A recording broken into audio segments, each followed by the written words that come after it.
大家好，歡迎返到嚟肥宅嘅頻道。上條片就有提到廢件重用，其實廢件重用我都仲有幾招可以分享下嘅。不過上條片如果加埋落去就太長啦，所以分開咗第二條片先去做。另外我今朝去咗太古城個 pop-up store 啊，咁喺片尾度會有少少片段俾大家睇下嘅。如果你係第一次瀏覽我嘅頻道，我嘅頻道就係主要介紹一啲做基本模型處理嘅手法，同埋我自己改裝模型嘅一啲片段分享。如果中意嘅話，就記得訂閱啦。話說我哋平時做完跟林之後啊，剩翻大堆框架喺度。咁既然俾得我哋啲框，點解唔用埋佢呢？咁我分享呢個方法呢，就要用到火嘅。咁我哋可以用呢啲 IKEA 或者日本城買到嘅蠟燭仔就得噶啦。然後6蓋嘅膠水我哋要用到啦。鑽窿嘅工具我哋都需要嘅，同埋一支剪鉗。首先點着咗支蠟燭之後，我哋剪一條邊出嚟，最好就長少少，咁就冇咁容易燒親手啦。之後就喺個蠟燭上面慢慢咁樣去轉動，離開個火大概5cm 左右就 OK 噶啦。留意條膠條咧，受熱到一定嘅程度就會馬上變軟嘅，所以我哋燒嘅時候除咗不停咁樣轉動之外，左右手亦都分別要用力往外拉少少，咁樣佢一變軟呢，我哋就會馬上知道。解釋翻先，呢一個做法係一個代替上螺絲配件嘅方案嚟嘅，即係而家你左邊見到嘅呢一塊配件，若然你冇嘅時候，你又想做呢，咁呢個方法就某程度可以頂替到嘅。嗱，有機會條膠條淨係受熱變軟一次呢，就拉唔到佢一個我哋需要嘅幼度同埋長度啊。咁我哋可以繼續擺佢喺火上面繼續受熱嘅。直到去到大概係呢一個狀態呢，我哋就可以收手啦。我哋 check 一 check 個膠條最粗嘅位置個直徑有幾長先啦。呢度我就用卡尺去度嘅，睇到有3mm。然之後我哋拎一件廢件嚟做示範。頭先我量到最粗嘅位置，既然有3mm嘅直徑，咁即係話，總之我哋用一個比較細嘅鑽頭去開咗個窿，咁就可以噶啦。呢一度我就用1.6mm 嘅。揾個背面冇咁多餘結構嘅位置呢，我哋首先將呢一件件轉穿咗佢先。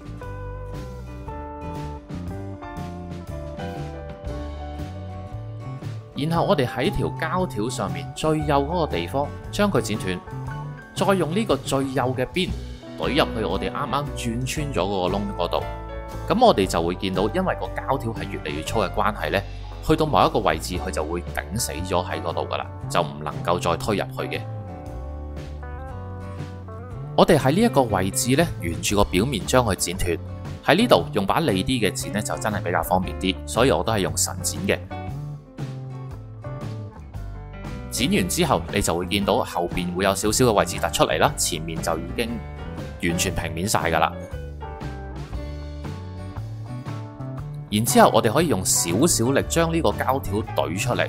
其實呢一粒呢，已經係算得上我哋 DIY 嘅螺絲頭配件。好似影片入邊見到一樣，因為最大嗰個圓面咧同個窿係啱啱好一模一樣 size 嘅，所以其實你夾硬係可以將佢懟向後嘅，咁就方便你安佢喺唔同深度嘅位置啦。如果你要覺得佢係唔似一個螺絲頭嘅話，我哋可以用筆刀界一條痕出嚟，去模擬呢個螺絲一字批嗰個形狀。咁其實呢個亦都唔係唯一嘅選擇嚟嘅，你可以挖個窿仔啊，或者模擬其他螺絲頭頂嘅形狀亦都可以。呢個就悉隨尊便嘅啫。咁我用筆刀界完之後呢，個效果就大概係咁樣。freeze 咗個圖放大俾大家睇一睇。為咗個效果大家睇得清楚啲啊，咁我上咗一個銀色嘅珐琅油喺個螺絲頭嘅表面上面，上咗色呢，就大概會變成咁樣。上好咗色之後，將呢個自製嘅螺絲頭塞翻入個窿入邊，拎啱個深度之後呢，就可以用 AA 膠喺背面做一個固定嘅動作，然之後將條尾剪走埋去呢，呢個 DIY 嘅配件安裝就可以完成噶啦。嗱，落嚟我仲有第二招簡單啲嘅可以介紹嘅，同一樣呢，我哋剪一條膠條出嚟之後，俾佢中間受熱。上一條呢，我就真係剪得太短，就有少少辣親手，咁大家記住要至少都要咁長啦。今次我哋會將個膠條拉得長啲同埋幼啲嘅，等佢冷卻咗之後呢，雖然佢係幼啊，但係佢依然係好硬淨㗎啦。大家睇下呢一部分，我哋亦都可以用嚟做其他嘅自製配件嘅。今次我哋喺最幼嘅位拎到最盡嘅長度，去將佢剪斷佢。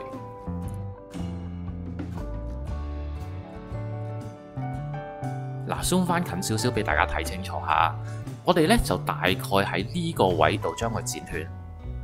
第一見到其實佢就算斷咗都幾硬淨啦。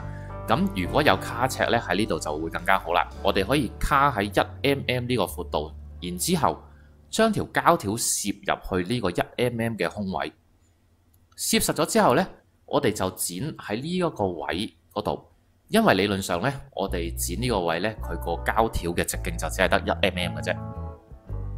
然之後，我哋喺第二條膠條粗少少嘅大概呢個位置度啦，咁我哋就將佢磨平咗先。然後我哋可以用1.1mm 嘅鑽頭喺佢中間度開一個細窿。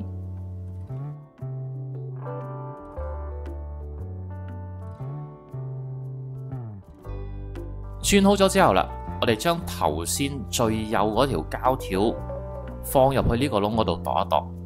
如果啱位食得入嘅話呢，我哋就可以直接用6蓋嘅膠水將幼條嘅底部黐咗入去呢個窿嗰度。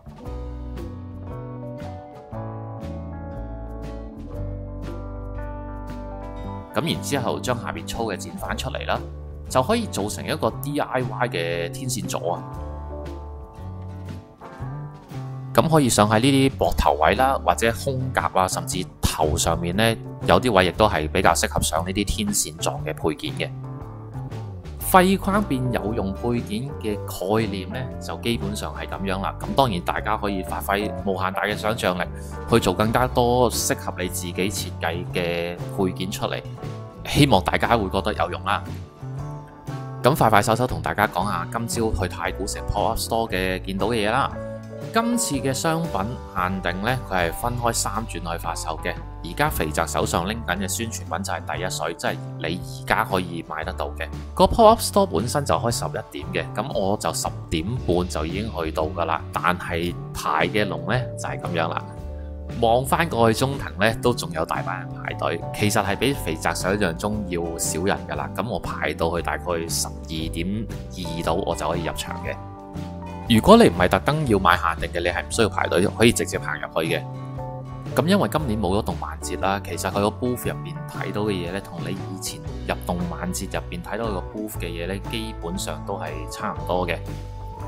如果你話限定商品，肥宅目測呢貨就絕對係夠嘅。不過如果你真係有興趣，咁啊當然早啲去衝啦，早買早享受啊嘛。至於正常商品，譬如新世紀嘅 RG 系列啊，我哋最偉大嘅 MG-EX 獨角獸啊，同埋我重點提過嘅4合1金閃閃 Build Fighter 係有嘅。